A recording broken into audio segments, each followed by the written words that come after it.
Áudio tá bom, né? Tá. Show, então vamos lá. Boa tarde, pessoal. Vamos lá para mais uma semana, né? Espero que todos estejam com as baterias recarregadas depois da semana de pausa, né?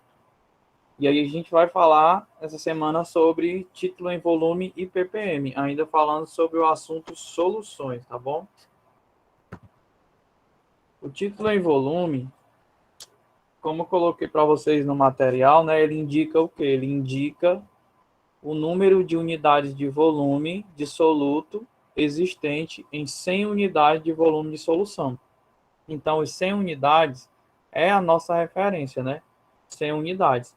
E como a gente sabe, né, o título, ele não tem, ele é adimensional, né? Ele não tem unidade. Essa 100 unidade indica a quantidade de partes, né? Digamos assim, 100 partes, né? E ele só é usado para exprimir a concentração de soluções em que todos os componentes ou são gasosos ou são líquidos. Porque se ele for sólido, né, a gente vai usar o título em massa, tá bom? Que foi outro que a gente já aprendeu. Então, o título em volume, ele é usado para trabalhar com componentes gasosos ou líquidos. Agora, uma coisa também importante que a gente aprendeu, né, que o título em massa, deixa eu botar aqui para você relembrar, era a massa do soluto sobre a massa da solução. Era fazer essa divisão, né? O título em volume também dá para fazer nesse formato, pegar o volume do soluto e dividir pelo volume da solução. Agora, o que vocês têm que prestar atenção é que os volumes de soluto e de solvente, eles não são aditivos. Então, o volume de uma solução, ela não corresponde, ela é diferente, né, do volume do soluto mais o volume do solvente. Tá bom? Diferente da massa. Na massa a gente somava, né? A massa do soluto com a massa do solvente e aí encontrava a massa da solução. No volume, isso não dá certo, tá bom? Só para vocês se ligarem nisso daqui. Geralmente a gente resolve utilizando regra de 3. Deixa eu colocar aqui para vocês relembrarem aqui os índices, né? Os índices. Quando ele é 1, V1 indica volume do soluto. O 1 indica soluto. Quando é 2, indica volume do solvente. E quando ele não aparece nada, indica volume da solução, tá certo? Então, nas soluções, quando a gente está estudando ela, a gente tem que se lembrar disso daí. O índice 1 indica soluto, o 2 solvente e sem nada, solução. Alguma dúvida? Tranquilo, pessoal? Foi rápido, deu para pegar, deu para entender?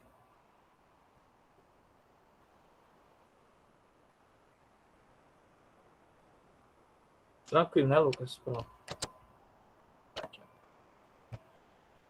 Exemplo, né? Essa parte de cálculo vai mais a gente calculando, né? Para saber como é que faz.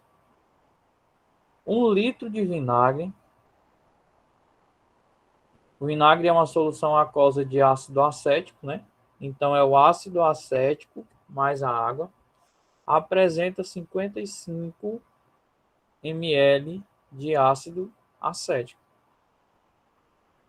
Calcule o título em volume e a porcentagem em volume do ácido acético nesse vinagre. Então, ele está pedindo para calcular o quê? Ó? O título em volume e depois a porcentagem. Porque o título é adimensional, né? Não tem unidade. E aí a gente vai expressar ele em porcentagem. Como a gente sabe, 1 litro corresponde a 1000 ml. Né? 1 litro corresponde a 1000 ml. E aí na informação disse que 1 litro, que é 1000 ml, de vinagre, tem 55 ml de ácido acético. Foi essa a informação que foi fornecida, né? E aí, para calcular o título, a gente precisa saber qual é a quantidade, né, em 100 partes. É daí que vem esse 100 aqui, ó, 100 ml de vinagre.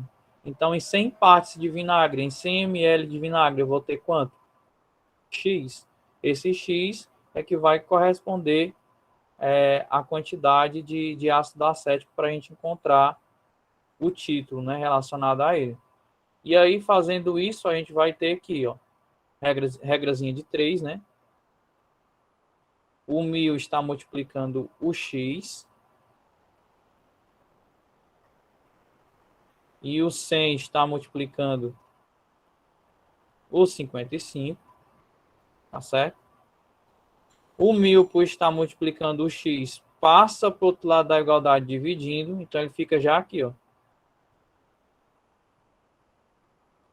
E o 100 vezes 55 fica na parte de cima. E assim a gente encontra rapidamente o valor de X. E aí a gente corta esse com esse com esse, e sobra somente 55 dividido por 10, que dá 5,5 ml de ácido acético. Então, em 100 partes de vinagre, né, em 100 ml de vinagre, né, eu vou ter 5,5 ml de ácido acético. E aí, como a gente aprendeu, o título em volume é o volume do soluto dividido pelo volume da solução. Qual é o volume do soluto? 5,5, acabei de encontrar. Qual é o volume da solução? Em 100 ml. Aí você pega e divide, ó. 5,5 dividido por 100. Isso daqui vai ser o título. Então, qual é o título? 0,055. E em porcentagem, é só multiplicar isso por 100, né? Para saber em porcentagem, é só multiplicar por 100, que vai corresponder a 5,5%.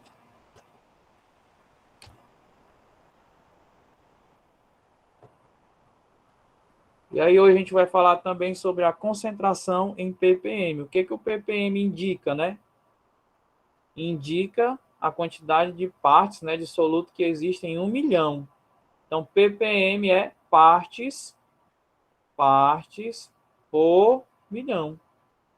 ppm. Aí isso daqui pode ser, ó, em volume ou em massa. Quando for em massa, é gramas, né? Essa é a unidade. Quando for em volume, ml.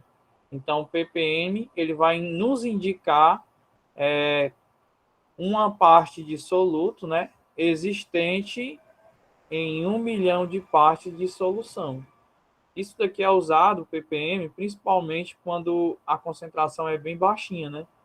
E aí a concentração é muito baixa, aí você for fazer em grama por litro, vai ficar um valor muito pequeno, muito ruim de se expressar, né? E aí utiliza-se o ppm, né? Porque o ppm ele indica uma parte em cada 1 milhão de partes de solução, certo? O 10A6, para quem não sabe, né, notação científica, o 10A6,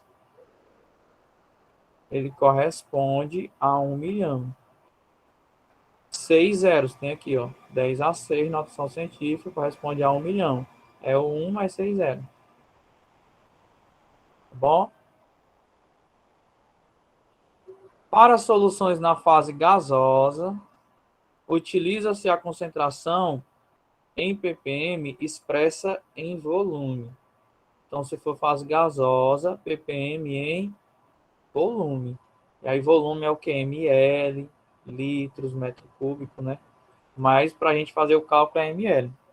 E para soluções na fase líquida e sólida, utiliza a concentração expressa em massa. Massa é gramas, né? A unidade da massa é gramas.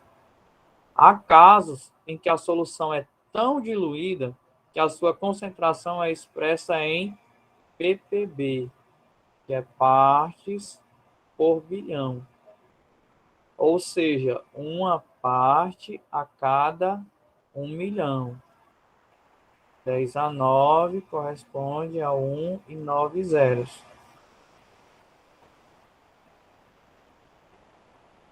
E também pode ser em ppp, partes por trilhão.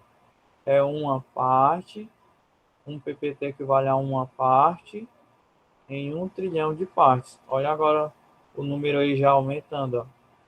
O umzinho, e 1, 2, 3, 4, 5, 6, 7, 8, 9, 10, 11, 12 zeros, certo?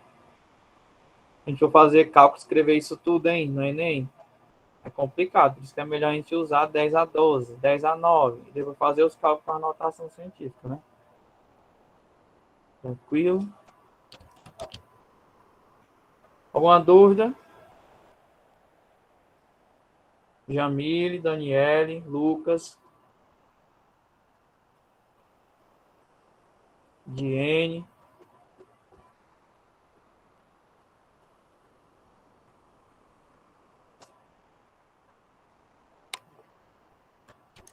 Pronto, então vamos lá. Exemplo. A propanona, que é o C3H6O, pura, é um líquido volátil. Volátil é que passa facilmente para o estado de vapor, né? Incolor, inflamável, que pega fogo, incolor que não tem cor, moderadamente tóxico, de sabor adocicado e cheiro agradável. Um ser humano comum pode perceber o cheiro da propanona diluída no ar, na concentração mínima de 1,6 ppm. Então, nessa concentração aqui, ó, de 1,6 partes por milhão, se ela estiver diluída nessa concentração aqui no ar, a propanona, o ser humano ele consegue perceber o cheiro, tá certo? Abaixo disso daqui, ele não consegue perceber o cheiro, não é isso? Tá bom? Só consegue perceber disso daqui para cima, é a concentração mínima. A análise de uma amostra do ar de determinado ambiente revelou que existe 0,00015% em volume de propanona. Então, é um título, né? Em porcentagem, dizendo a quantidade de propanona existente. Tá certo? Então, o que a gente vai fazer?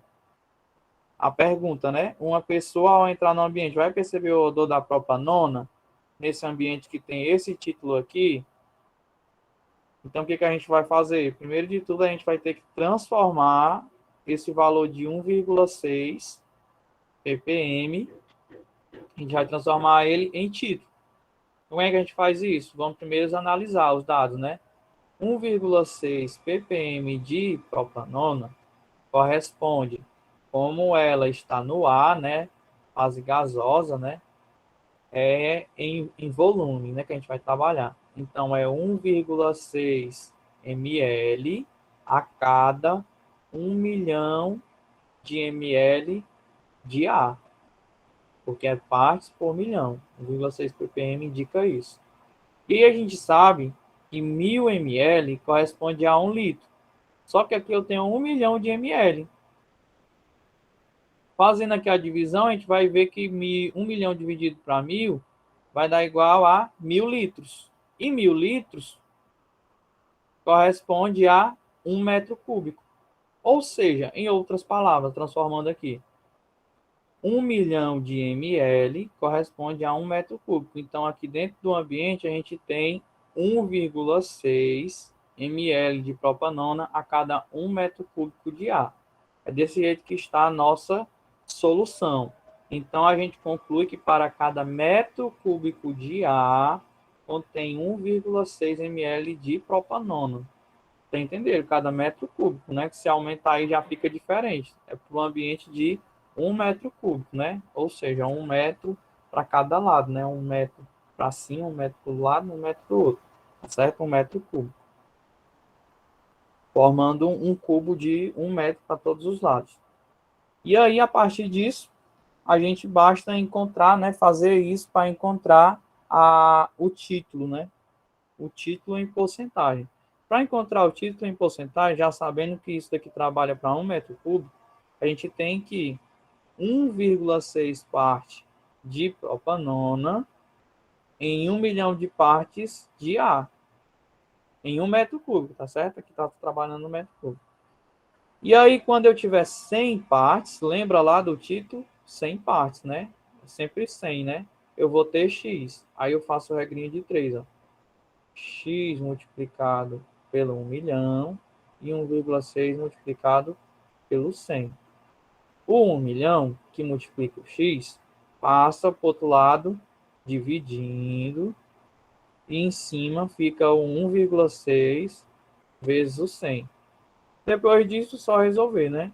Aí você pode cortar ó, esse zero com esse zero com esse.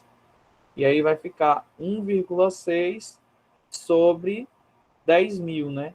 Fazendo a divisão, 1,6 sobre 10.000 vai dar 0,00016% de propanona no ar em volume. É o título em porcentagem em volume, né? Então, se tem 0,00016 como sendo a mínima,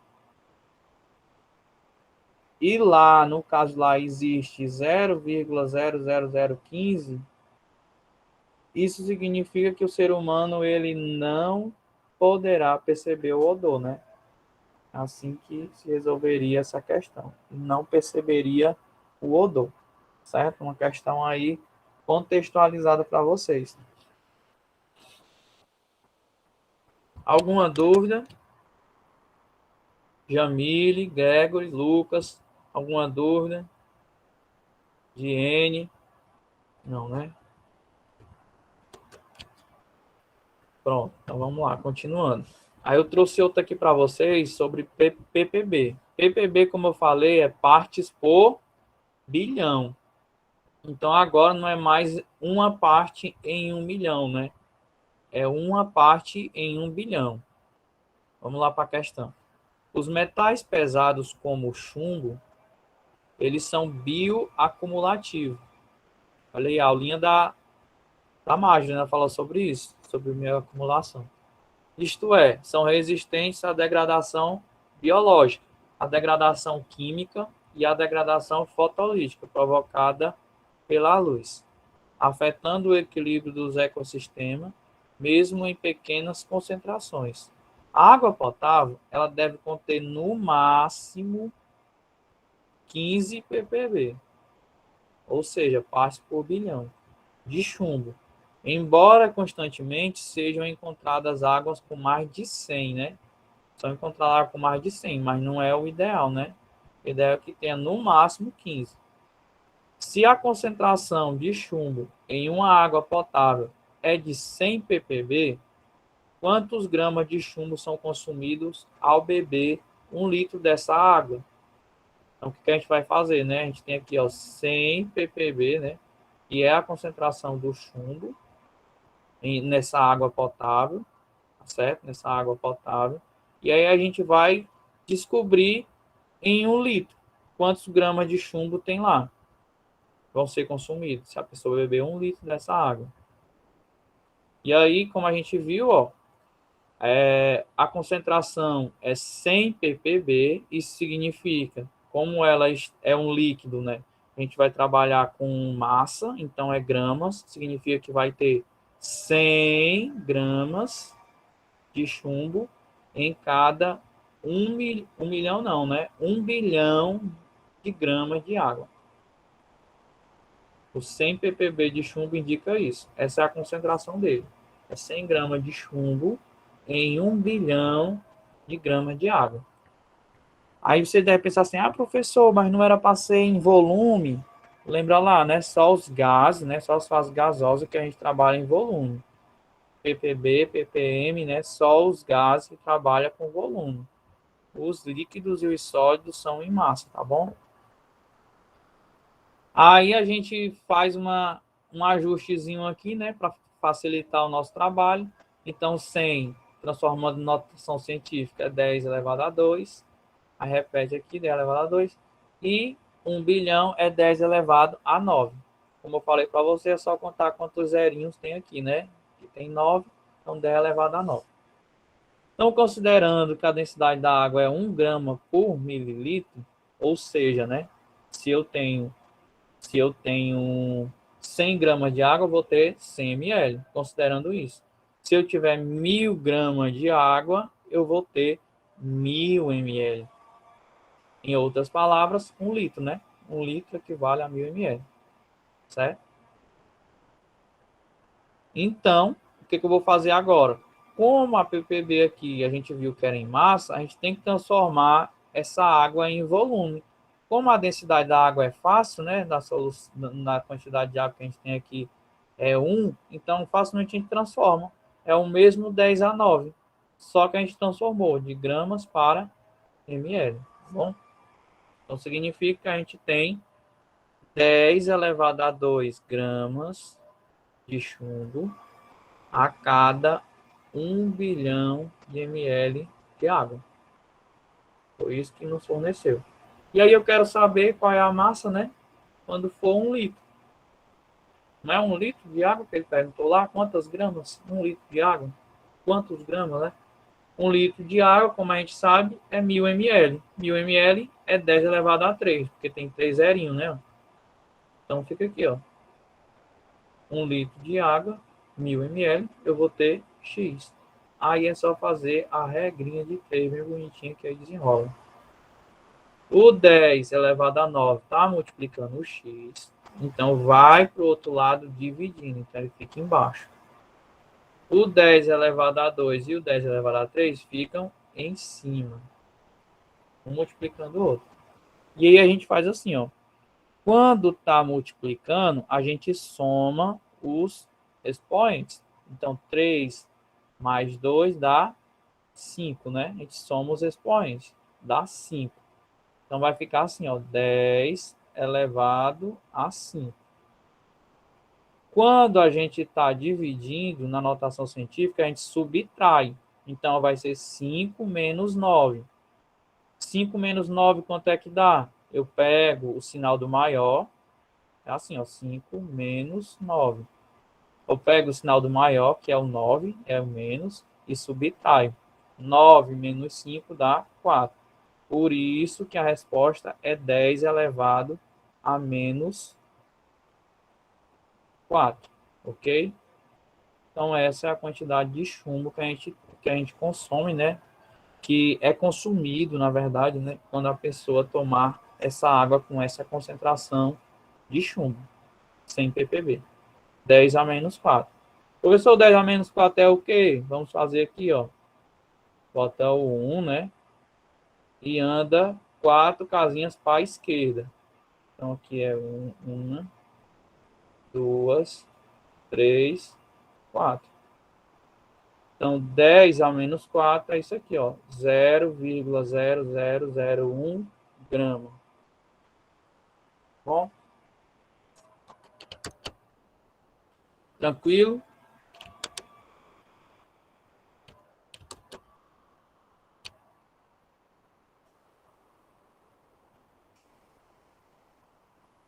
Jamile diz que tá.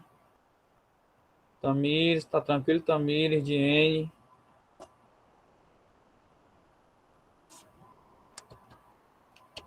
De boa, né? Pronto. Então vamos lá para a nossa atividade. Vai ajudar vocês aqui na atividade. Misturando-se, essa aqui é teórica, né? Misturando-se 100 ml de etanol, etanol é o álcool etílico, né? Com 100 ml de água, observa-se que o volume da solução resultante é menor que 200 ml. Lembra daquele negocinho que eu falei para vocês? Que a soma dos volumes do soluto e do solvente não dá o volume da solução? É diferente da massa, né? É diferente, né? Então, nesse caso aqui, o volume dá menor que 200 ml. Pode-se afirmar que ocorre o quê? Por que esse volume dá menor que 200 ml? A A diz que é uma transformação de matéria em energia, como previsto pela teoria da relatividade. A B diz que é um erro experimental, pois tal fato contraria a lei de Proust, das proporções definidas. A C diz que é um erro experimental, pois tal fato contraria a lei de Lavoisier, da conservação da matéria. A D diz que ocorre a variação da massa, permanecendo a fase de agregação líquida. A E diz que ocorre o aparecimento de forças atrativas entre os componentes da solução. Então, por que que esse volume diminui? O que vocês acham? A, B, C, D ou E? Colocou E. A Lívia E. Pronto, muito bem. A E. A E que essas forças atrativas, né? O etanol e a água, eles têm forças de atração entre as moléculas, certo? Entre as moléculas, que são forças, no caso, a água, ligações de hidrogênio, e o etanol pode ter também um pouquinho de ligação de hidrogênio, mas tem a parte das ligações, interação entre elas apolares, né? Então, por conta disso, são as forças de polo induzido, né? Por conta disso, de ser forças diferentes, né? Quando eles interagem entre si, isso faz com que o volume ele diminua, né? Porque pensa aqui comigo, quanto mais forte for a força, mais próximo um vai ficar do outro. Quanto mais fraca for a força entre as moléculas, mais longe um vai ficar da outra. Tipo os gases. Os gases, a força de atração entre as moléculas dele são bem fraquinhas, porque eles estão na energia muito alta. Então, por ser forças fracas, eles são, bem dizer, soltos, né? Os gases estão soltos, tá certo? Não tem forma definida, né? Nem volume, nem forma definida. Então, é por conta disso. São as forças de interação intermoleculares, né? Essas forças atrativas. Então, isso daí ele influencia no volume. Como a gente aprendeu, né? A massa, ela não varia, né? A lei de Lavoisier, a massa não varia, né? Certo? O volume, no caso, esse daqui pode variar. Vamos para a questão 2. Questão do Enem. Determinada estação trata cerca de 30 mil litros de água por segundo. Então, a cada segundo é 30 mil. Ó. Passou um segundo, 30 mil. 2 segundos, 60 mil. Para evitar risco de fluorose, a concentração máxima de fluoretos são compostos à base do flúor, né? Nessa água não deve exceder cerca de 1,5 miligrama por litro. A quantidade máxima dessa espécie química que pode ser utilizada com segurança no volume de água tratada em 1 hora nessa estação é... Então, o que a gente vai fazer? A gente tem que é 1,5 miligrama por litro. Não pode exceder isso daí, né? Pode ser até aí. Essa é a quantidade máxima. Então, a gente tem que a quantidade máxima a ser tratada vai ser 1,5 miligrama por litro de água, né? 1,5 miligrama em cada 1 litro de água, tá certo? Só que aí a gente vai tratar quantos litros por segundo, ó? 30 mil, né? E não 1 litro somente, né? Se para 1 litro eu preciso de 1,5, para 30 mil eu preciso de quanto? Só fazer uma regrinha de 3 rapidinho. A gente encontra aqui o valor de X. A gente encontrou a quantidade de água que a gente precisa tratar, né? Por segundo. Então, a quantidade de água que a gente precisa tratar por segundo é X vezes 1 é o próprio X. E 1,5 vezes o 30 mil dá igual a quanto?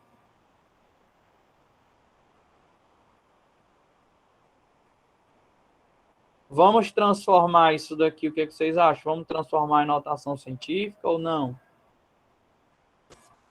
1,5 vezes 30 mil. Fica melhor? Como é que vocês fariam?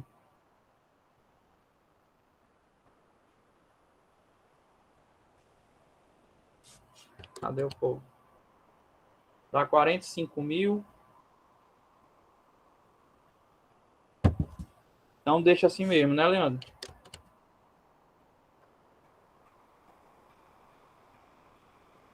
1,5 vezes o 30 mil dá igual a 45 mil. O quê? Litros ou miligramas?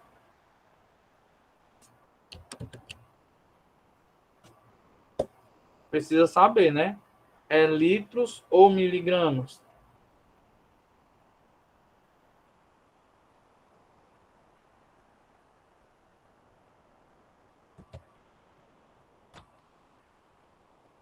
E meu povo, miligramas, né? 45.000 miligramas, tá certo? Então, entenda aí, miligramas. Aí lembra lá, ó, 1 grama corresponde a 1.000 miligramas.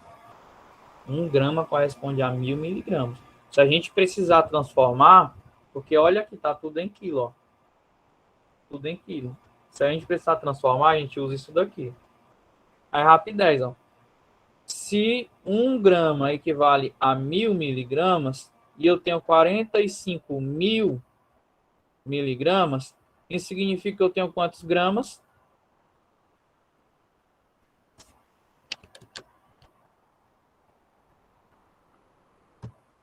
45.000 miligramas equivale a quantos gramas?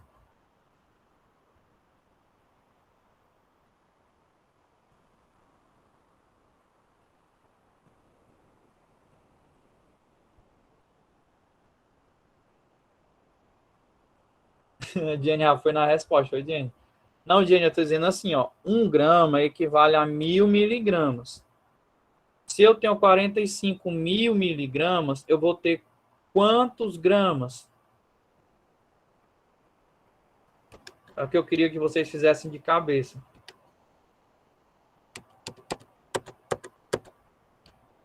Isso, perfeito. 45, né? Então, aqui, ó, 45.000 miligramas equivale a 45 gramas, certo? Porque eu queria que vocês fizessem de cabeça, porque no Enem a gente não tem muito tempo para fazer isso, né? Fazer muito, regra de 3, muito cálculo, né? A gente tem que fazer de cabeça. 45 miligramas equivale a 45 gramas, certo? Aí, vou deixar no 45 mesmo. A gente poderia transformar para quilograma, né? Mas vou deixar aqui no 45 mesmo. Aí, o que, que vai acontecer? A gente vai ter que pegar agora e a gente descobriu a quantidade por segundo, né? Ele quer saber a quantidade por hora, em 1 hora. 1 hora equivale a quantos segundos? Quem sabe? 1 hora equivale a quantos segundos? Perfeito, Leandro. 3.600. Como é que eu sei que 1 hora equivale a 3.600 segundos? Só multiplicar, né? 1 hora tem 60 minutos. Cada minuto tem 60 segundos. 60 vezes 60, 3.600. Então, agora o que, que eu vou fazer? Eu vou pegar esse valor, né? E multiplicar por 3.600, porque isso daqui é a quantidade existente em 1 segundo. A quantidade que vai ser tratada em 1 segundo. Eu preciso saber em 1 hora. Então, para finalizar e encontrar a quantidade de água tratada, a gente vai pegar, ó, e multiplicar, ó, 45 gramas e multiplicar por 3.600 segundos. E aí, através disso daqui, a gente vai encontrar o valor da concentração que vai ser tratada em 1 hora, né? Que no caso dá quanto?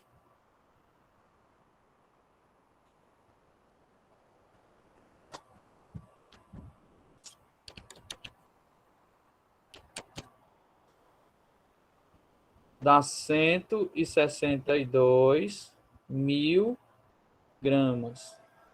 Lembra aqui, ó, tá em gramas. 162 mil gramas, aí eu tenho também que 1 quilograma corresponde a 1.000 gramas. Se eu tenho 162 mil gramas, eu vou ter quantos quilogramas? 162 quilogramas, certo?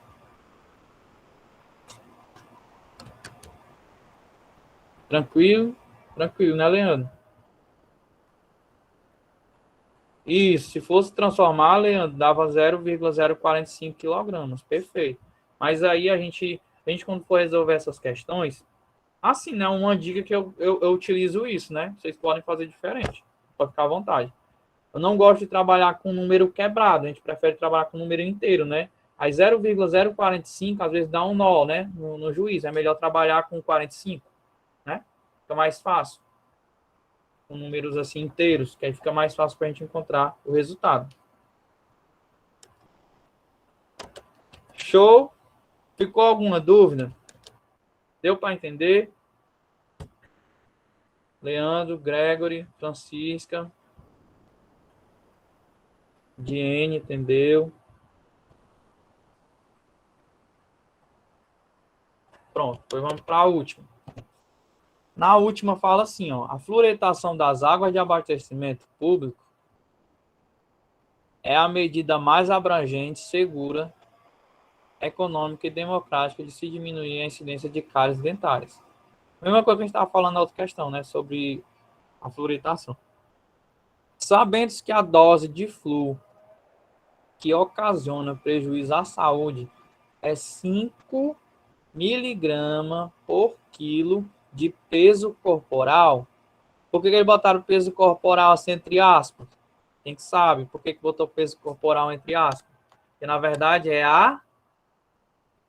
não é o peso, né? É a, começa com M.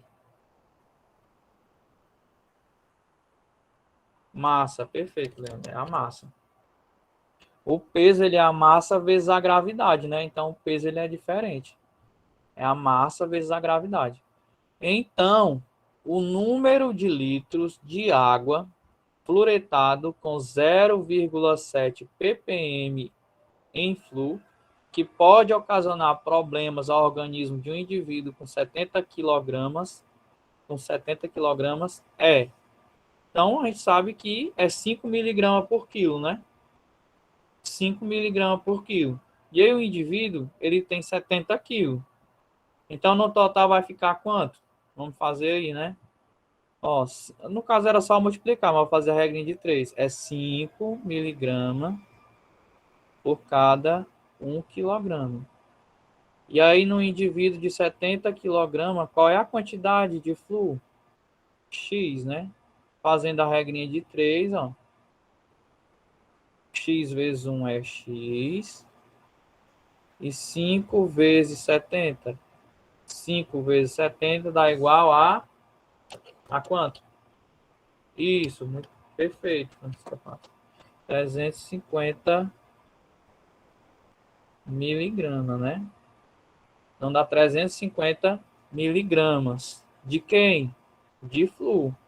Essa é a quantidade de flúor que vai ocasionar problemas ao organismo de um indivíduo com 70 quilogramas, né? E aí ele diz que tem uma água, ó. Qual é o número de litros? O número de litros de uma água com 0,7 ppm em flúor que pode ocasionar os problemas, né? Qual é a quantidade de litros? E a gente vai fazer, ó. 0,7 ppm nos indica que tem, no caso aqui é flúor, né? É em massa, nos indica que tem 0,7 gramas de flúor, vou botar assim F, que é o símbolo do flúor, dividido por quanto de água? ppm é parte por milhão. Então, 10 a 6, né? Gramas de água, H2O. Ok? Então, o ppm está indicando isso para a gente. 0,7 gramas de flúor a cada 10 a 6, que é 1 milhão, né, de gramas de água.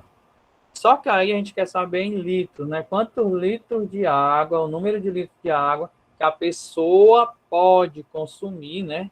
A pessoa pode consumir, que pode causar prejuízo. A gente sabe que é isso aqui, ó. É 350 miligramas. A gente já viu aqui que é 350 miligramas. Essa é a quantidade, né? Aí a gente só precisa saber agora em litros. Então a gente coloca assim, ó, 0,7 gramas de flúor está. A água, como a gente sabe, a densidade é 1, né? Então cada grama de água equivale a 1 ml. Então significa que eu tenho aqui 10 a 6 ml de água. 10 a 6 ml de água. E aí, desse lado de cá, eu vou colocar o 350 miligramas. No caso, ele está em miligrama, né? Ou a gente transforma o 0,7 em miligrama, ou a gente transforma o 350 em gramas. Aí depende, né? Vamos transformar o 350 em gramas. Para transformar o 360 em gramas, a gente tem que 1 grama corresponde, né, a 1000 miligramas. E aí, para transformar, a gente basta pegar esse valor aqui, 350, e dividir por 1000. Fazendo essa transformação, vai dar igual a quanto?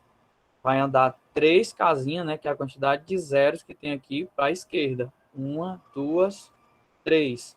Ou seja, 0,35 gramas, tá certo? Então, 350 miligramas é igual a 0,35 gramas. Olha que interessante, né?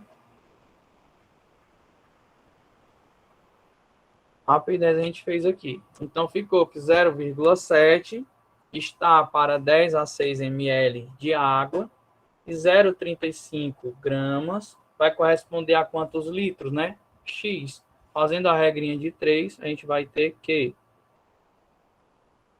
o 0,7 está multiplicando o x, então ele vai para o outro lado dividindo, vai ficar o 0,7 aqui embaixo, né? E em cima vai ficar o 0,35 vezes o 10 a 6. 0,35 vezes 10 a 6.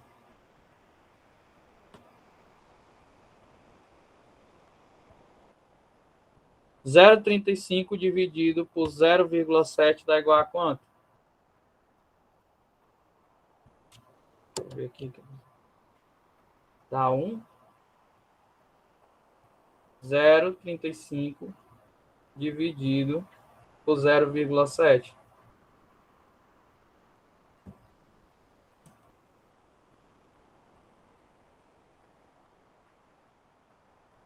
Em outras palavras, 7 vezes quanto que dá 35?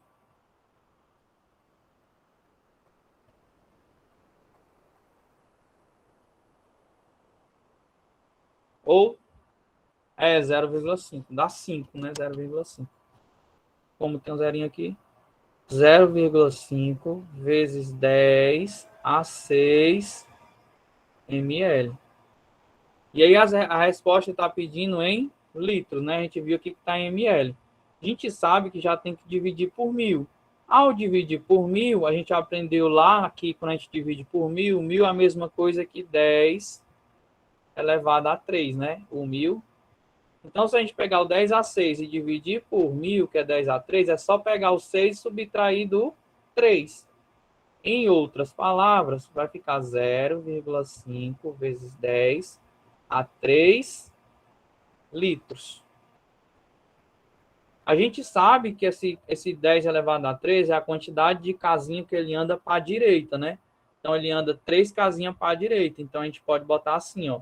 Aqui tem o 0, aí, e a vírgula, a gente vai andar 3 casinhas para a direita. Então, vai ficar, ó. Andou 1, andou 2, andou 3.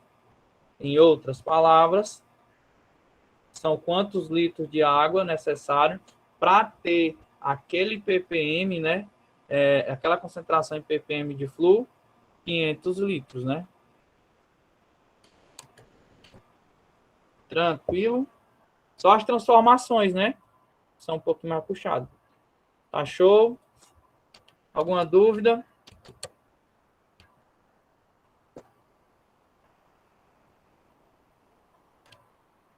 Pronto. Então, agradeço. Muito obrigado a todos pela participação, pela atenção. Agora eu vou passar para a Marjorie.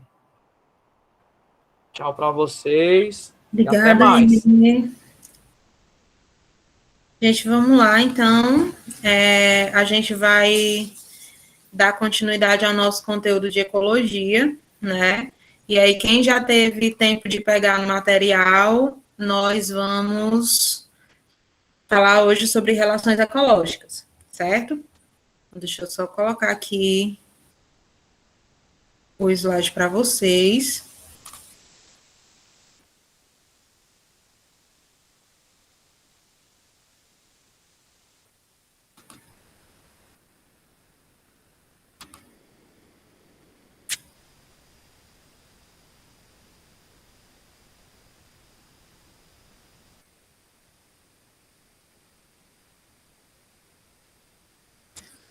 Pronto.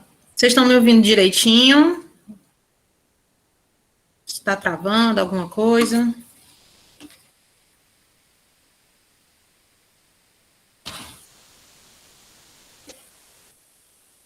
Tá ótimo, né? Pronto. Então, vamos lá. Então, como eu falei, nosso conteúdo hoje é sobre relações ecológicas, né? A gente já vem falando um pouquinho sobre a interação dos seres vivos entre si, a gente falou da cadeia alimentar, que trata dessa relação de alimentação, né? Mas existem vários outros tipos de relação entre os seres vivos que não necessariamente vão envolver a alimentação, certo? Então, eles têm outros tipos de comportamento, tá? Envolvidos com outras áreas aí para a sobrevivência deles, tá? E é importante a gente lembrar que todas essas relações, elas são importantes para a manutenção do equilíbrio na natureza, certo? Então, qualquer ação que a gente faz, que a gente interfere, né, vai atrapalhar essas relações e, consequentemente, esse efeito negativo vai voltar para a gente também, tá? Então, hoje a gente vai ver aí que relações são essas, tá bom? Essas relações ecológicas, elas podem acontecer entre indivíduos da mesma espécie ou entre indivíduos de espécies diferentes, certo? Quando essa relação acontece entre indivíduos da mesma espécie, a gente chama essas relações de intraespecíficas, certo? Esse intra aqui, ele significa dentro, né? Então, dentro da mesma espécie, eu vou ter as relações intraespecíficas e essas relações, quando acontecem entre espécies diferentes, elas são chamadas de interespecíficas, certo? Tanto as intraespecíficas quanto as interespecíficas, elas são divididas em relações harmônicas e desarmônicas, certo? Ou seja, elas podem trazer vantagens ou desvantagens para quem está ali envolvido, certo? E aí, que relações são essas, tá? As intraespecíficas harmônicas, nós vamos ter a sociedade e a colônia. As intraespecíficas desarmônicas, nós vamos ter a competição e o canibalismo, né? Todas essas relações, gente, vocês já devem ter visto em alguma, talvez não chamada assim pelo nome, mas vocês já devem ter visto, né, em filme, pela internet, né? Sempre aparece, Instagram, aparece essas coisas, certo? Então, ela está bem presente no nosso cotidiano, tá? Quem tem um jardinzinho aí em casa, umas plantinhas em casa, já deve ter visto acontecendo alguma coisa. Então, elas são bem comuns. Então, como relações intraespecíficas, relações que podem acontecer entre indivíduos da mesma espécie, a gente tem essas 4. Harmônicas, a gente tem a sociedade e a colônia, e desarmônicas, nós vamos ter a competição e o canibalismo. Agora, entre espécies diferentes, a gente vai ter como harmônicas o mutualismo e o comensalismo, e como desarmônicas, nós vamos ter 4 tipos, né? Já são mais variados. A gente vai ter o amensalismo, a competição também, e a predação e o parasitismo, certo? Então, esse daqui eu coloquei nesse slide só como um resumo, né, de todas as relações que a gente pode ver acontecendo, tá? Então, como eu falei, algumas delas a gente trata de alimentação, outras não, certo? Então, a gente pode ver que os seres vivos, eles podem se relacionar de diversas formas, ok? Então, a gente vai ver aí direitinho o que é cada um. A compreensão dessas relações, gente, ela é muito tranquila, tá? Eu só peço atenção para vocês para para terem cuidado para não confundir uma com a outra. Mas compreender o que é cada coisa vai ser muito tranquilo, e caso vocês tenham alguma dúvida, vocês podem perguntar, tá? Pode abrir o microfone aí, pode ficar à vontade. Então, as primeiras aí que a gente vai ver são as relações intraespecíficas harmônicas, né? Que são essas duas. A sociedade, deixa eu alterar aqui que eu coloquei comunidade. Não é comunidade, gente, é colônia. Deixa eu só corrigir logo aqui para vocês. Então, a sociedade e a comunidade, elas são relações em que a gente vai ter um conjunto de indivíduos ali, né, da mesma espécie, certo? Já que é a relação intraespecífica. Então, aqui no caso da sociedade, a gente vai ter uma relação entre, eu trouxe aqui o exemplo das abelhas, mas a gente vê isso em formigas, a gente vê isso em cupins, certo? Vários tipos de insetos têm essa relação aqui de sociedade, certo? O que é isso? Os indivíduos, eles vão estabelecer relações de trabalho, eles têm uma divisão de tarefas entre eles, tá? Então, é uma população bastante organizada. Cada uma vai ter sua função e, geralmente, essa função delas também diferencia com a forma do corpo. Então, se vocês prestarem atenção aqui nessa legenda aqui, né, das abelhas, a gente tem a abelha rainha, que ela é a maior, né, ela é a única abelha fértil, né, a única fêmea fértil ali da colmeia. A gente vai ter o zangão, que também tem uma função basicamente reprodutiva, junto com a rainha, e a gente tem as operárias que fazem ali todo o trabalho da colmeia, certo?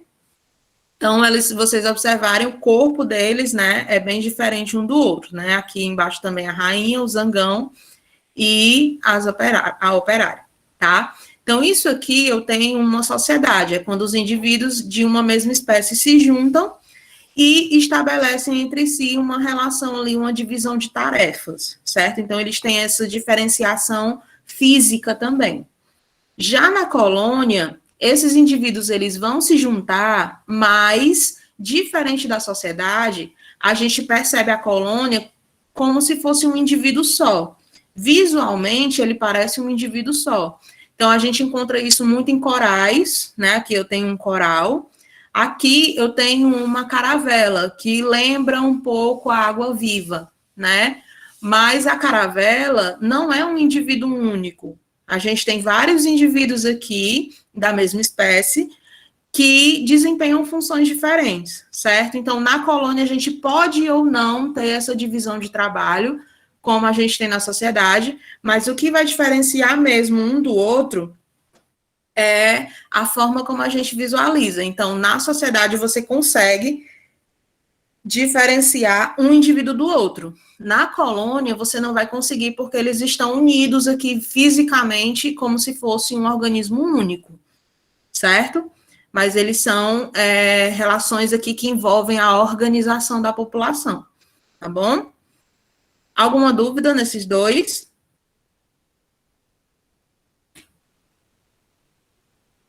Deu para entender a diferença aí direitinho de um e de outro? Jamilei já entendeu tudo.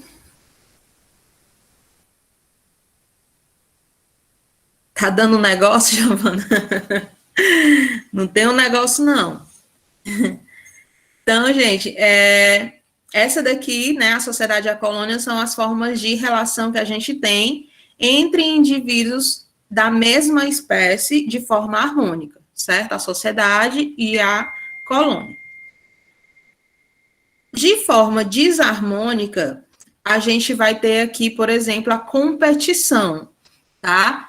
Eu coloquei esse sinalzinho aqui, porque geralmente, né, às vezes, vocês podem ver questões que trazem essas relações representadas por esses sinais, certo? Ou pede para vocês identificarem a relação com esse jogo de sinais. Então, a competição intraespecífica, como é uma relação desarmônica, eu sempre vou ter prejuízo para pelo menos um dos envolvidos.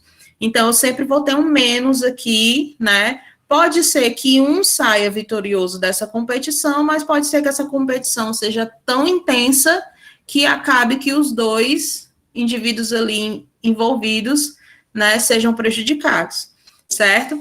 Então, a competição intraespecífica, ela vai envolver disputa por alimento, por território, por reprodução, né? E quando a gente tem a disputa por reprodução, geralmente são os machos ali que disputam, né?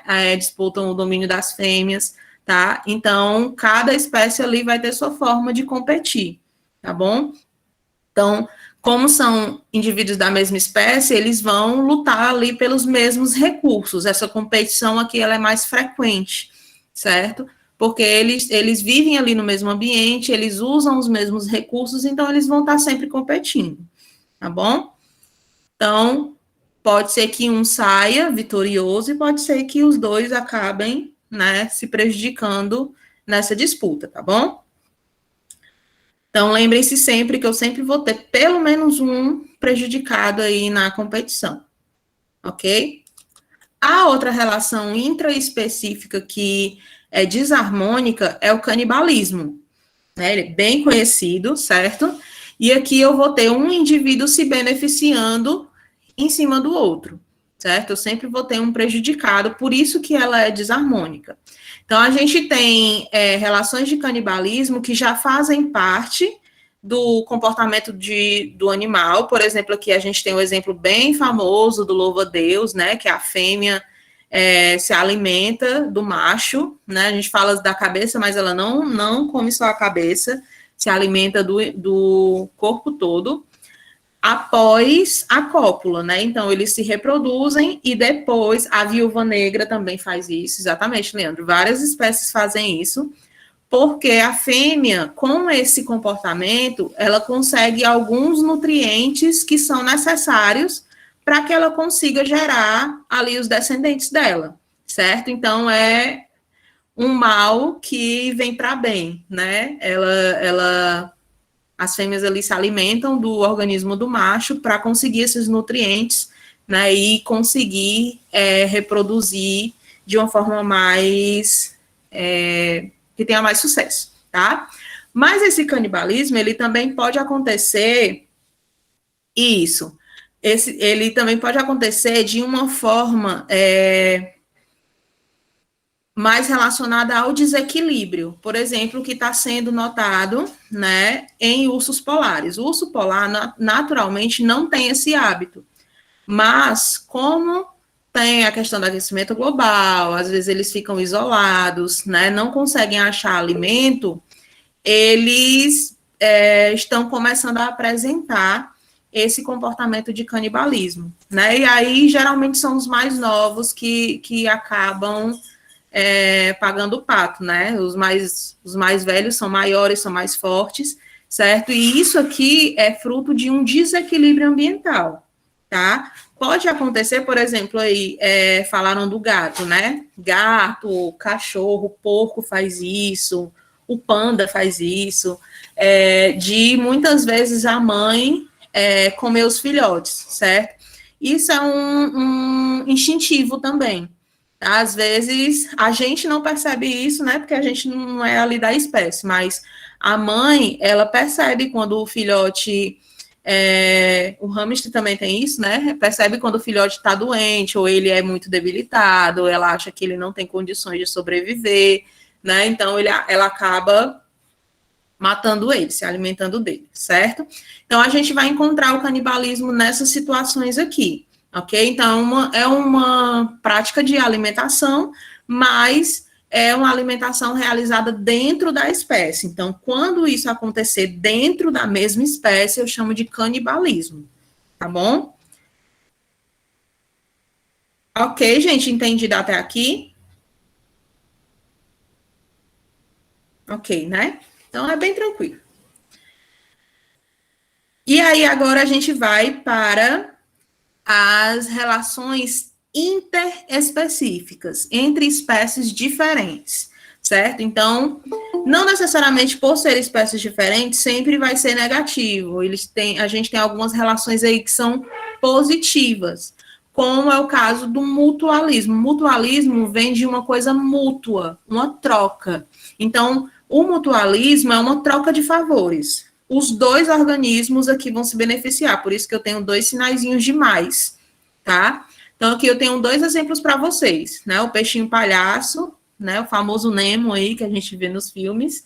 E aqui eu tenho uma anêmona, né? Quem já assistiu Procurando Nemo, bem no iniciozinho do filme, passa lá, né, os pais do Nemo dentro da anêmona, e eles vão olhar os ovinhos deles e tudo. E eles vivem aqui dentro dessa anêmona, que também é um animal, tá? Esses tentáculos aqui da anêmona são urticantes, eles queimam, provocam queimadura. E não, então, não é todo o animal que consegue chegar aqui perto.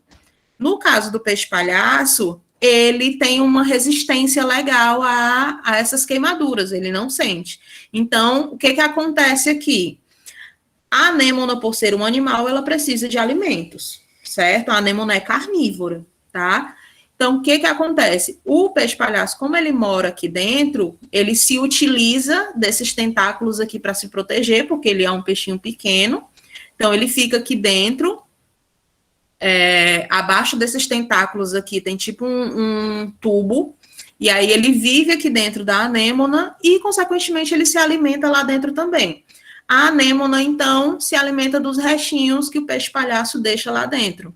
Então, é uma troca de favores. O peixe-palhaço consegue abrigo, consegue proteção, e a anêmona, em troca, né, dessa proteção que ela dá, ela consegue alimento, certo? Então, é uma relação mútua, ok? Essa relação não é uma relação obrigatória. Como assim? A anêmona consegue sobreviver sem o peixe-palhaço e o peixe-palhaço também consegue sobreviver sem a anêmona. A relação deles aqui é como se fosse uma escolha, né? Eles vivem assim porque é vantajoso, mas um sem o outro, eles também sobrevivem. Então, isso a gente chama de mutualismo facultativo. Tipo quando tem aquele feriado facultativo, é porque pode ou não pode ter, né? Então, o mutualismo facultativo, ele é uma relação não obrigatória, que a gente também pode chamar de protocooperação, certo? Então, é tipo um aluguel, né, Giovana? Então, o peixe-palhaço ali, ele paga o aluguel dele com um alimento, tá? Mas existem relações mutualísticas que são obrigatórias. Como assim? Um indivíduo, ele não consegue sobreviver sem o outro. Se aquela relação não acontecer, eles acabam morrendo. É o caso que a gente vê, por exemplo, na polinização. As abelhas, elas são os principais animais responsáveis por polinizar as plantas, ou seja, o pólen, que é esse pozinho amarelo aqui que vocês estão vendo em cima da abelha, é a estrutura reprodutiva masculina das plantas, né, das flores.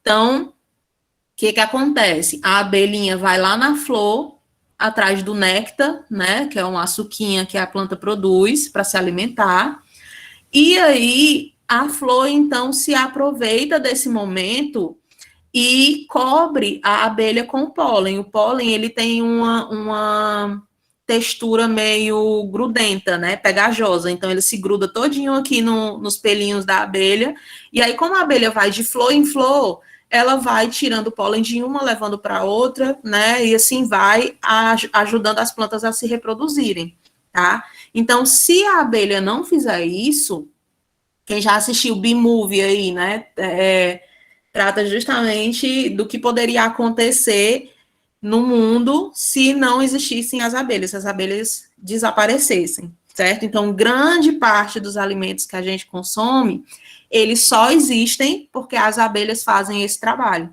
certo? Então, a abelha ali consegue o alimento dela, o néctar, e em troca, ela ajuda as plantas a se reproduzirem, certo? Então, isso é o processo de polinização. Então, a polinização exatamente, né? Nós estamos diminuindo bastante, né? O pessoal aí das plantações usa muito inseticida, né? Usa muita coisa e aí acaba destruindo essas populações de abelhas, certo? Então, Aqui eu tenho uma relação de mutualismo obrigatório, certo? Porque sem as abelhas, as plantas não conseguem se reproduzir, e sem as plantas, as abelhas também não conseguem se alimentar, tá? Então, um vai acabar morrendo sem o outro, ok? Então, lembrando, eu posso ter essa relação, então, de forma obrigatória, como esse caso das abelhas, ou de forma facultativa, que pode ou não acontecer. O mutualismo facultativo, então, eu posso chamar de protocooperação. Tá bom? Entendido, meu povo?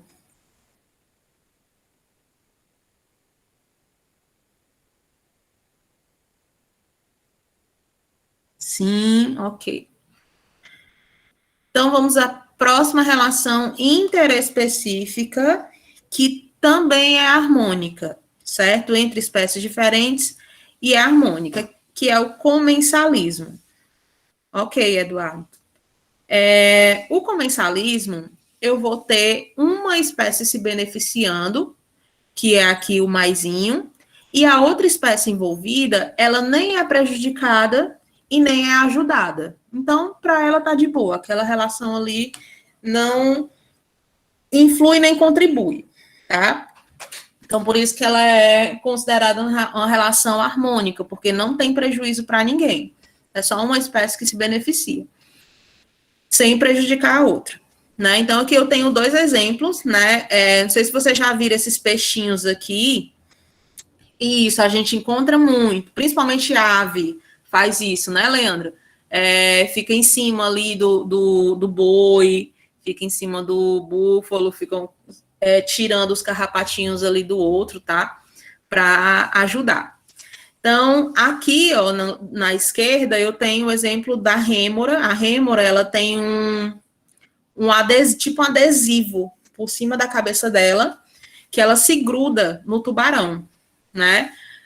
Então, fora esse, a gente também tem um peixe-piloto, que ele é todo listradinho, também faz essa atividade aqui com o tubarão. Então, o tubarão fica nadando o tempo todo ali atrás de alimento, e aí, quando ele acha, esses peixinhos aqui deixam, então, o tubarão se alimentar, e depois vão comer os restos, certo? Então, tubarão não tem nenhum prejuízo, nenhuma vantagem nessa relação. Só esses outros peixinhos aqui que pegam carona na alimentação, né? E conseguem, então, essa comida mais fácil, certo? Não são tubarãozinhos, são outros peixes, Giovana. Então, a gente tem aqui, tem várias espécies de peixes que fazem isso, na verdade. Então, a mais comum é a rêmora, que ela inclusive tem essa estrutura que parece um adesivo, que é justamente para se grudar ali no tubarão e ficar mais fácil, certo? Ela é bem folgada mesmo, mas o tubarão não acha ruim, fica de boa. Aqui do lado, eu tenho essa relação em plantas, né? Quem já viu uma plantinha ali subindo por cima da outra, né? As famosas trepadeiras, né? Pior que dificilmente isso acontece, viu, Lucas? Dificilmente, porque elas respeitam. Então, na hora que ele está se alimentando ali, elas saem, deixa ele de boa, e depois é que elas vão lá. Se o tubarão tiver com fome, não achar nada, ele come os peixes, não? Giovana, assim, não é todo tipo de peixe que o tubarão come, né? Por isso que as pessoas falam muito da questão do ataque de tubarão com as pessoas. Faz estrago na gente porque, enfim, é uma boca cheia de dentes, mordendo, né, a perna de uma pessoa. Mas nós não somos os alimentos preferenciais dele, certo? Eles mordem e soltam, porque eles percebem que aquilo não é o alimento deles. Então, não é uma carne saborosa, digamos assim. Então, eles têm o alimento preferido deles, né? Eles têm e geralmente são tartarugas. Por isso que surfistas são muito atacados, porque quando eles estão no mar, eles parecem tartarugas. O tubarão não tem essa visão maravilhosa, né? Então, ele olha de baixo para cima, vê aquela prancha, 2 bracinhos na frente, 2 perninhas atrás, então para ele é uma tartaruga, né? Então ele vai lá, morde, mas aí como ele sente o gosto, percebe que aquilo não é o alimento dele, ele solta. Aí, como eu falei, faz o estrago porque tubarão tem 3 fileiras de dentes, né? Então, e uma força também muito grande. Então, querendo ou não, faz um estragozinho. Mas ele não fica mordendo e atacando como os filmes de tubarão fazem, né? Isso é tudo ficção, certo? Então, eles têm os alimentos deles de preferência, certo? Pode acontecer de sair um pedaço, né, Cauã, dependendo da violência ali da mordida, mas é mais culpa nossa do que culpa deles, na verdade.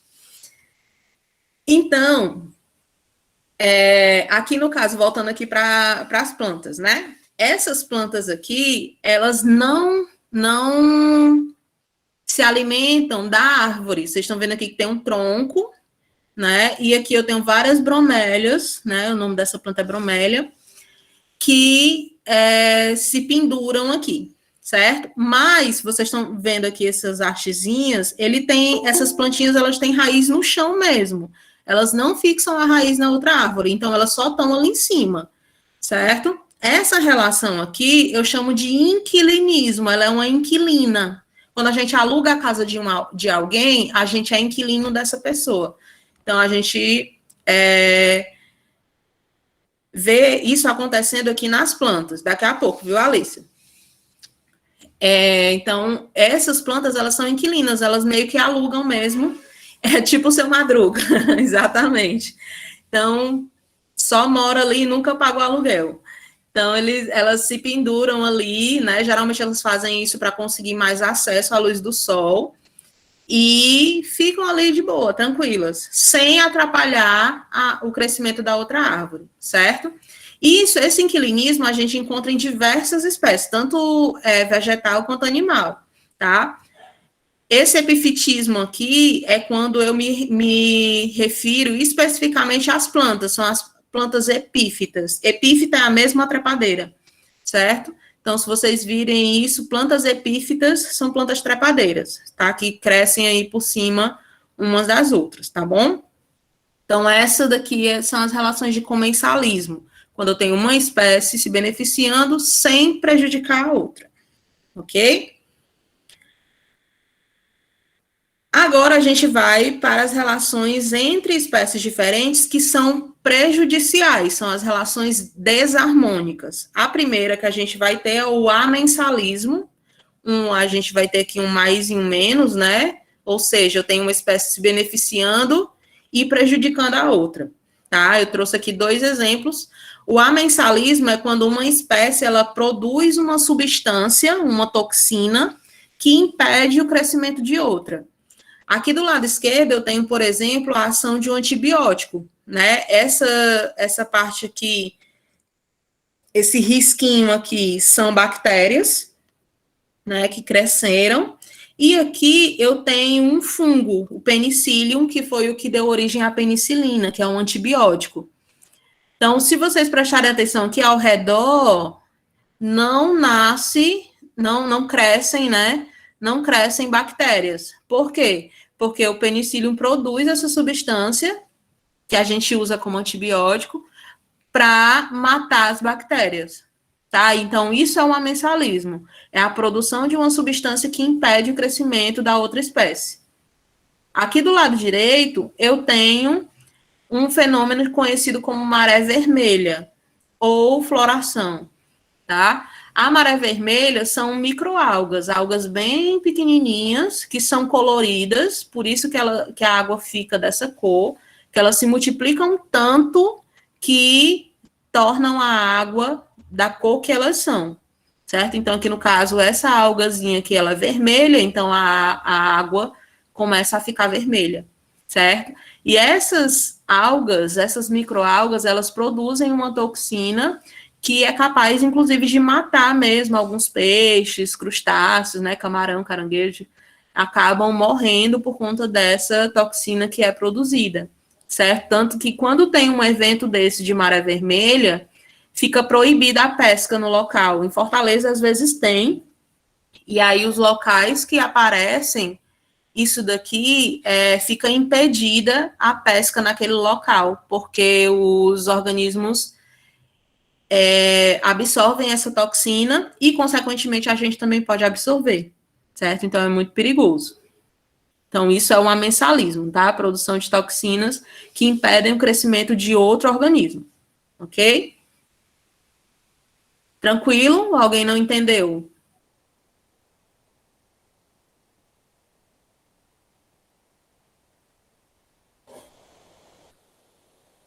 Entendi. Ok. Pronto. Como eu falei, a compreensão de cada um é tranquila.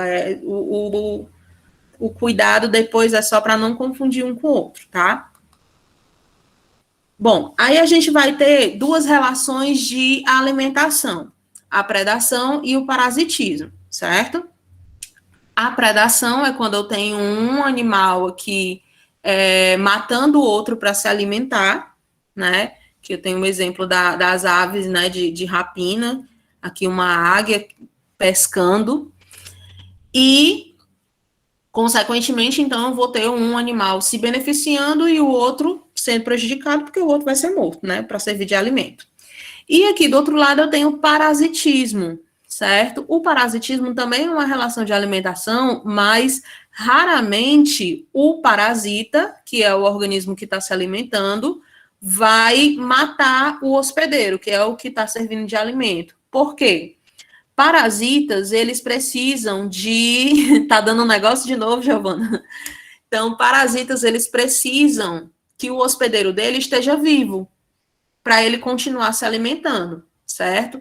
Então, só se chegar num nível muito alto mesmo de parasitas é que aquele hospedeiro acaba morrendo, tá?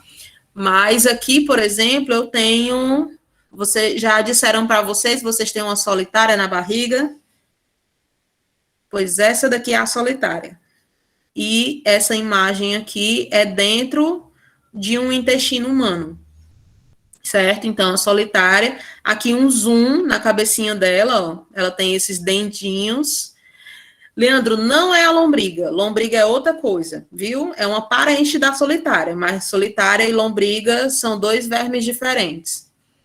Então, aqui eu tenho a cabecinha dela, ó, ela tem esses dentinhos que ela usa para prender, para furar o intestino, né? E aí ela fica se alimentando por aqui, fica roubando os nossos nutrientes, certo? E aí ela é bem compridona, certo? E aí recebe esse nome de solitária, né? Porque geralmente é encontrada só uma, né? Como ela é muito grande, ela já ocupa muito espaço, então geralmente ela é só uma, tá? Então, a solitária ela é um parasita, ok? E aí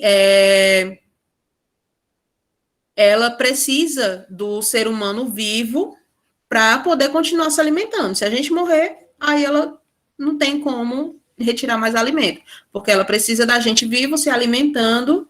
Passando uma mostra para a mãe é ótimo. Então, ela precisa da gente se alimentando para poder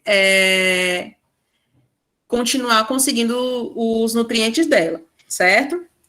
Deixa eu só ver aqui, vocês colocaram um monte de comentário de uma vez.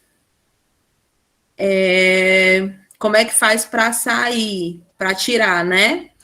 É medicamento, Isabel, viu? A gente toma primeiro a gente toma o famoso remédio para verme para prevenir, né? De 6 em 6 meses a gente tem que tomar um remédiozinho lá para verme, tá? Se vocês ainda não tiverem tomado esse ano, cuida. E segundo, existem medicamentos específicos para cada tipo de verme, né? No caso da solitária, a gente tem um medicamento específico, para a lombriga, a gente tem um medicamento específico. Se chegar, como eu falei, no nível muito alto de parasitismo, se você tiver muito debilitado já com aquela doença, aí precisa de uma intervenção cirúrgica. Mas geralmente só medicamento já resolve, já mata o parasita, certo? Relativamente tranquilo, tá? Leandro, a diferença entre a solitária e a lombriga é, Leandro?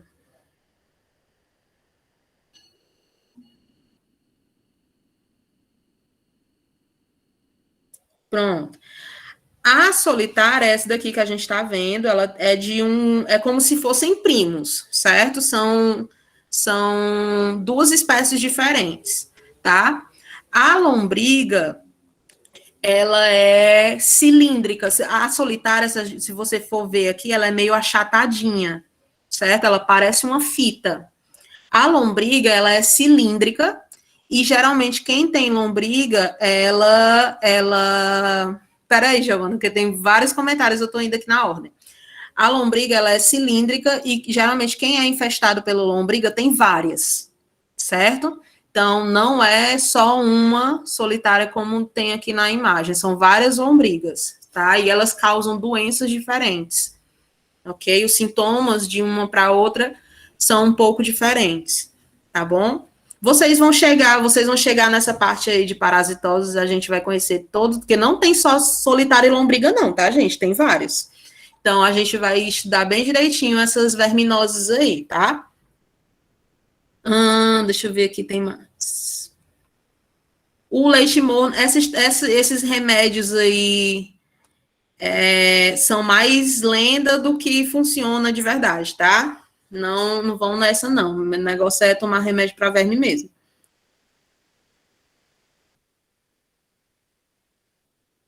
Esse negócio faz a pessoa comer muito. Giovana, assim, qualquer tipo de verminose, como muitas vezes elas atingem o sistema digestório, tanto pode causar muito apetite, no caso da solitária, porque ela fica roubando os nossos nutrientes, né? Tanto ela pode causar um excesso de apetite, como ela pode causar a falta do apetite também, certo? Mas não é só isso. Causa diarreia, causa enjoo, né? Causa dor de cabeça. Então, não é só a questão do apetite que vai fazer você identificar, não. Tem vários outros sintomas que ajudam a saber se a pessoa realmente está infestada por algum parasita ou não, certo? O Adelso está desesperado.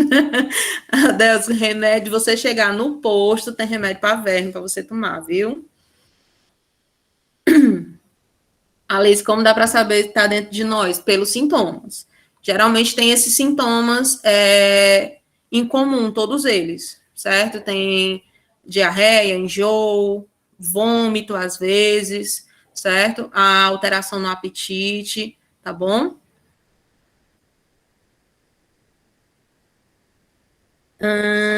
Então tem só uma solitária na nossa barriga? O ideal é que não tenha nenhum, Andressa. Mas se tiver, geralmente, no caso da solitária, especificamente, no caso, geralmente é só uma, tá? Se for mais de uma, vai no hospital.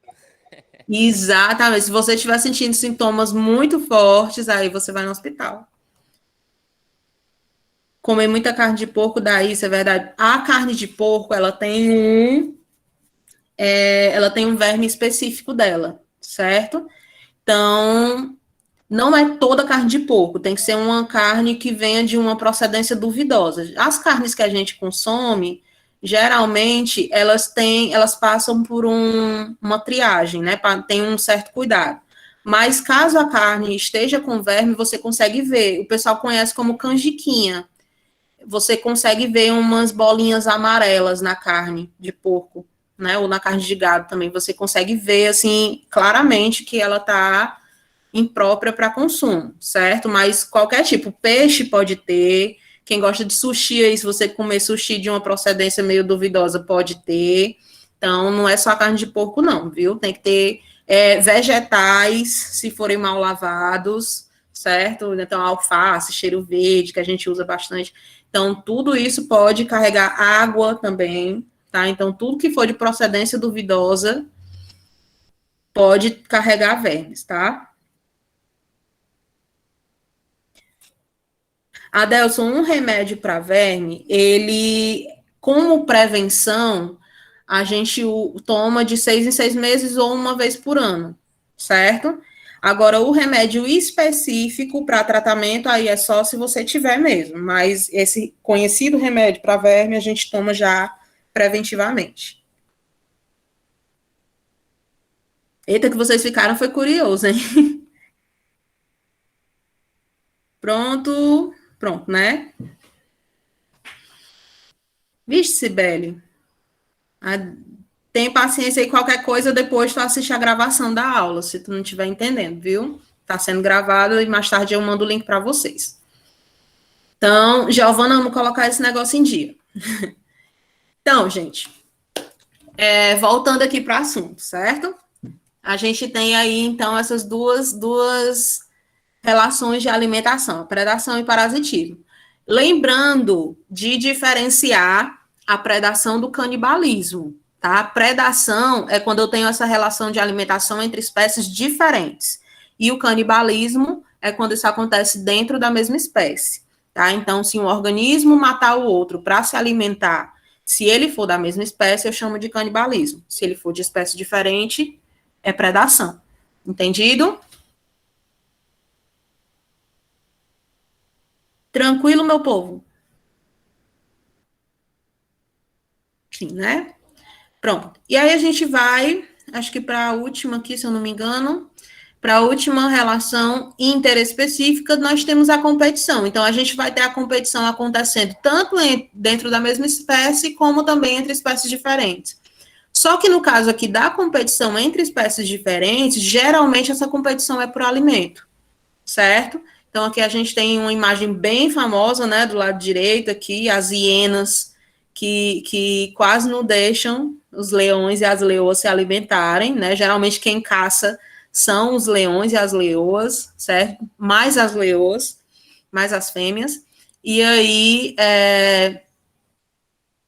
as hienas aqui, elas se alimentam geralmente dos restos, mas às vezes elas dão umas de atrevida e tentam roubar, tá?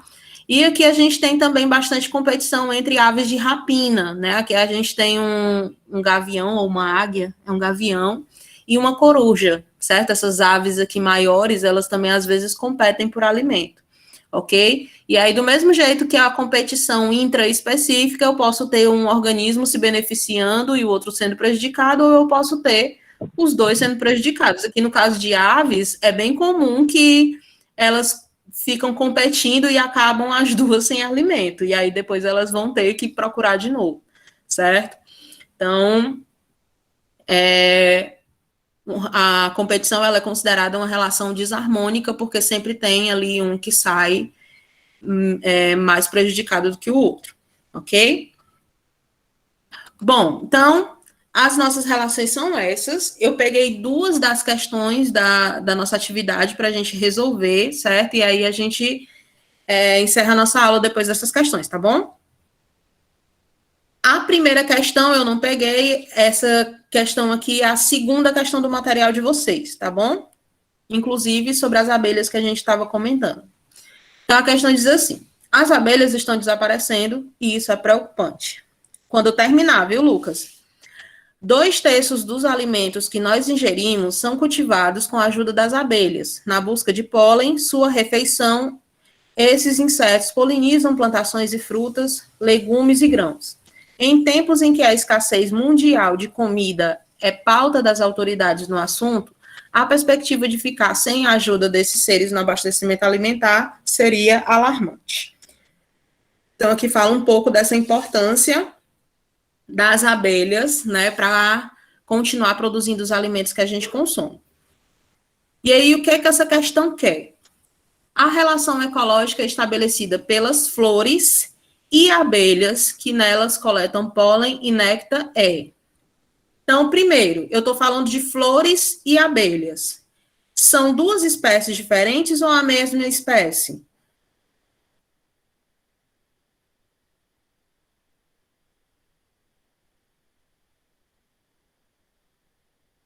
São espécies diferentes. Se são espécies diferentes, é uma relação intraespecífica ou interespecífica?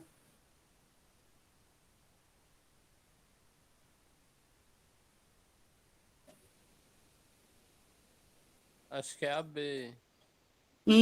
Exatamente, interespecífica, né? Então, interespecífica, espécies diferentes. É uma relação harmônica ou desarmônica? Aqui, se a gente for por eliminação, ó, eu já tiro a A e a C, né? Que tem intraespecífica, e aí sobra exatamente, Leandro, a relação harmônica Só que ela vai ser, então, do tipo mutualismo ou do tipo amensalismo?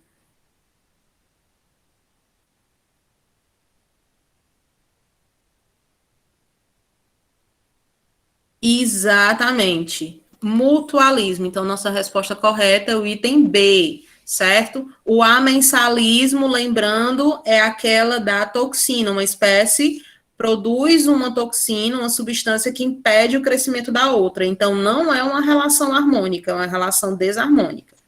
Exatamente. Item B é a resposta correta, né? Interespecífica, porque é entre espécies diferentes. Harmônica, porque as duas ali se beneficiam, do tipo mutualismo, certo? Lembrando que essa relação, então, é um mutualismo obrigatório, certo? Muito bem, vocês. A segunda questão aqui é a terceira questão de vocês do material, certo? Então, não é uma questão de marcar, vocês vão indicar em cada item que relação é essa que está sendo descrita aqui, tá bom? Então, indique a seguir o nome da relação de acordo com a descrição presente em cada um dos itens. Não é para marcar. Na letra A diz que é uma relação interespecífica em que ambas as espécies interagem e obtêm benefícios. Que relação é essa? Que eu tenho duas espécies diferentes interagindo e as duas se beneficiam. Exatamente. Mutualismo. Muito bem, Leandro. No item B, é uma relação intraespecífica em que um indivíduo se alimenta do outro. Dentro da mesma espécie, eu tenho um organismo se alimentando do outro. Exatamente, eu tenho o canibalismo, certo? Meu povo, apareça, não deixa... agora sim. Muito bem. Pensei que era só o Leandro que ia responder. Muito bem, meu povo. Letra C. É uma relação interespecífica, então, entre espécies diferentes, em que um indivíduo, conhecido como parasita, retira do outro, conhecido como hospedeiro, os nutrientes necessários para a sua sobrevivência. Que relação é essa? Leandro está dizendo que é parasitismo, concordam?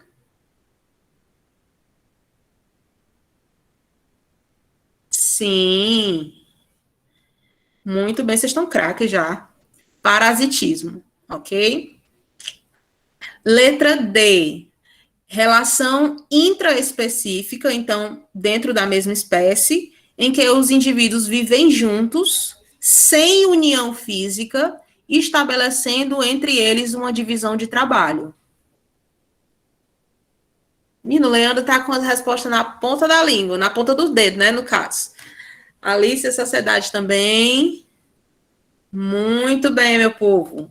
Sociedade, perfeito.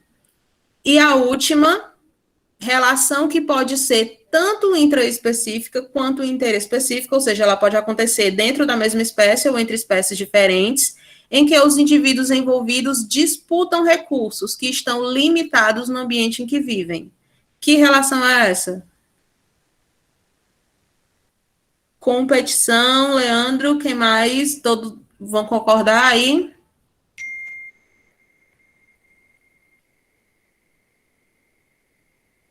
Sim, Alice, sim, Giovana, Jamília, Adelso. Exatamente, competição, meu povo. Muito bem, vocês estão craques já. Perfeitos. Então, gente, é isso, certo? Caso vocês não tenham nenhuma dúvida, então a gente encerra. Fica só uma questãozinha lá ainda para vocês responderem sozinhos, tá? Só a primeira questão lá. As outras duas aqui a gente acabou de responder, ok? Então, eu agradeço demais a participação de vocês. Eu vou mandar esse slide aqui para vocês também e eu vou só liberar aqui a frequência, tá? Só um minutinho. Alice, não saia, não. Quer responder a frequência.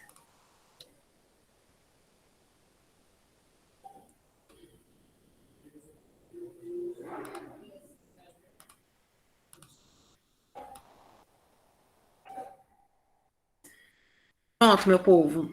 Obrigada e até a próxima, viu?